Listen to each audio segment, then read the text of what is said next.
back, everybody. You've got the herd coming at you as soon as we wrap here on Undisputed. Good morning, Colin. What's on the itinerary? The Lakers are officially a playoff team. Now the question is, how good of a playoff team can they be? I'm not overreacting. I love what I saw last night. It's coming up. Good questions. All right, this one's weird to me, but take a look. Lil Wayne, he's a featured celebrity in NBA 2K23. He's highlighted in the release video as a Laker.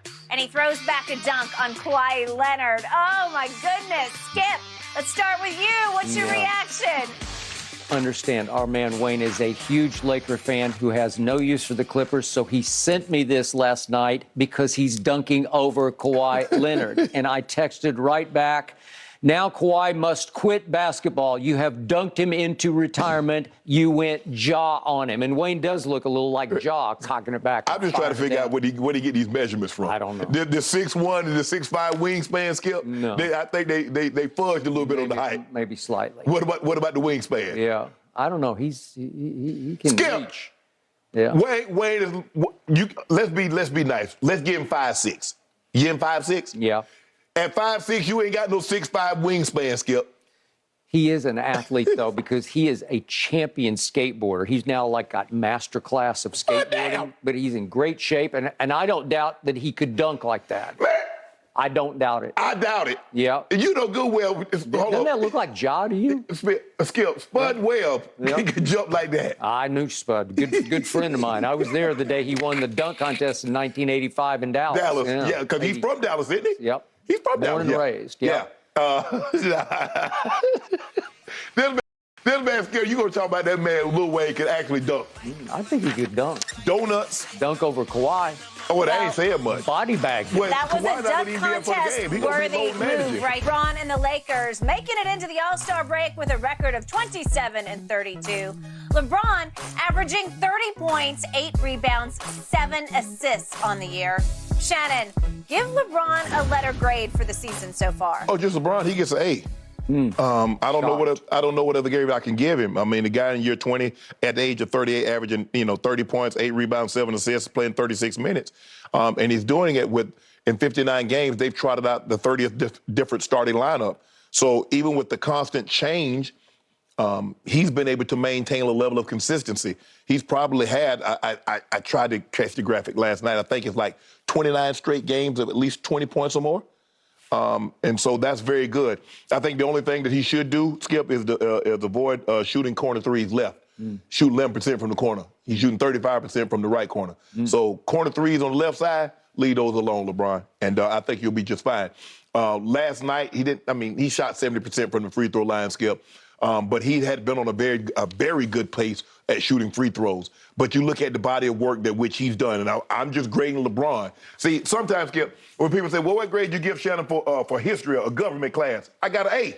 What grade would you give Shannon for his 10th grade year? That's different. That's not what you asked. You asked, what grade did you give me for a specific class? You asked me, what grade would I give LeBron James, not the Lakers? Okay. Okay. Yeah. All right. I'm done. Well, he is the Lakers. No, do that, Skip. No. You said LeBron James. If you want to say to Shannon, what grade would you give LeBron and the Lakers? I would have done that, but that's not what you asked for. Who's the best player on the Lakers? That's not what you asked either. Okay, well, I'm asking you now. I don't care what the question Ash was. and I did not have adequate time to prepare. You did not prepare. I would have to adjourn this and go to recess. You plead the fifth on that? Okay. Big picture. They are still 5 games under 500 because LeBron James is the face of the Lakers. I still believe he's the most valuable player on the Lakers because I can't trust AD from night to night because he's always disappointing. It's always something. He's nicked.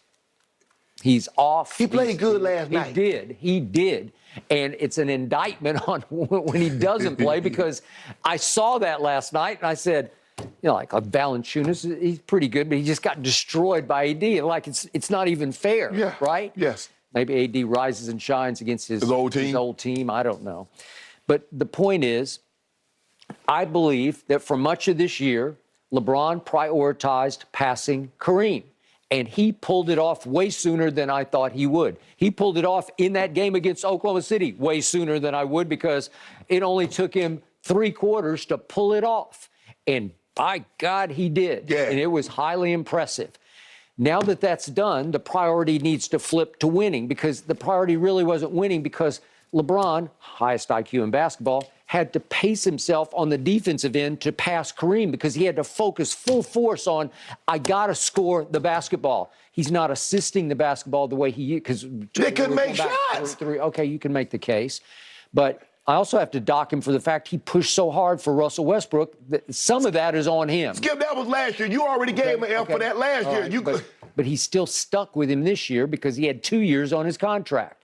And Rob Pelinka did pull off like a rabbit out of his hat to get Russ out of there. I still can't believe he got him out of there, because it's not that easy. I thought you were stuck with him the rest, all the way home. And so did I. All right. So for the year, I'm going to give LeBron a C, just because they're 5 games under 500 and because he continues to shoot way too many three-point shots.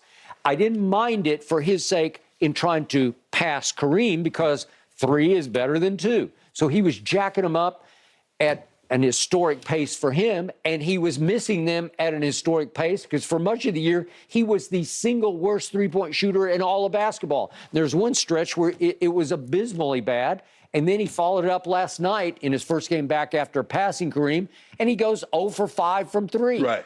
It's hard on your basketball team, because you've now fallen to, what is he now? He's 143 out of 150. He ranks 143rd in three-point shooting.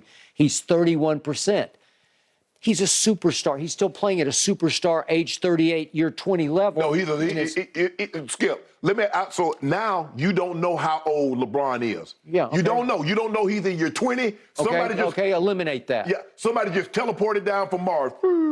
Okay. And they're watching the guys play. And they see LeBron James play on a nightly basis. And they see his average of 30 points, 8 rebounds, 7 assists. Yep. You'd say top 5, maybe top 8, somewhere up in there, right? Yeah. Okay, but he's definitely top 10. Yeah, definitely absolutely. top 10.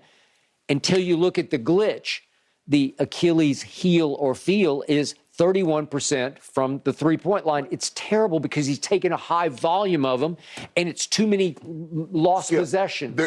There's never been a player that played in the NBA that was 100 at every single thing. I got it. But you want LeBron to be there. I know, but what still boggles my mind is, I'm being nice about this, he's a subpar three-point shooter by superstar standards. Yeah. He's a subpar free throw shooter by superstar standards. Skip. And yet he passed Kareem as a subpar shooter. It's like, how did that happen? Can I ask you a question? Tell me the superstars. I'm talking about Magic, Larry, because if you go look at Larry Bird's three-point percentage, it's not as great as you think. No, I got it. I'm with you. So how many superstars? Take since 1979, so we're only going to take the superstars that was in the three-point era. How many of them you think were great three-point shooters? Okay, but you have to appreciate the fact that for the first 4 or 5 years of his career, it wasn't even emphasized. It was looked at as a circus shot. Like it's something we don't, they were like offended by people who tried 4 or 5 threes. Because the guys of today's are better shooters than the guys from yesterday. Agreed. They can shoot it with consistency better. They can shoot it from distance better. The reason why guys didn't do it, because they couldn't. They knew they were going to shoot 20%. Yeah, I don't think they worked at it the way the kids do today. That's my point. Okay. So with that being said, still, Skip, you do realize it's kind of like baseball. You fail 70% of the time, and you're a great player. That is a fact. So now in basketball, if you shoot 37% at the three-point, you're a really good three-point shooter. Yeah, but you need to be up in 37. You need to be in the high 30s to rank high in three-point shooting. How many superstars rank there? Well, Kevin Durant is a 7-foot shooter, right? Is he at 37 or is he at 36, 35 right now? I thought he was at 38. He might be. I thought he'd moved up to 38%. He might be. But you're talking about... He's a career high 30s. But you're talking about a historically great shooter. He's a historically great shooter. I agree. Now, free throws. I give you high marks. He appears to have worked on his free throws, and I love his new routine. He had 20 different routines that he tried and junked. And finally, he realized, just simplify. KISS. Keep it simple, stupid. It's a simple thing. It's 15-foot shot, standing alone, And so what does he do?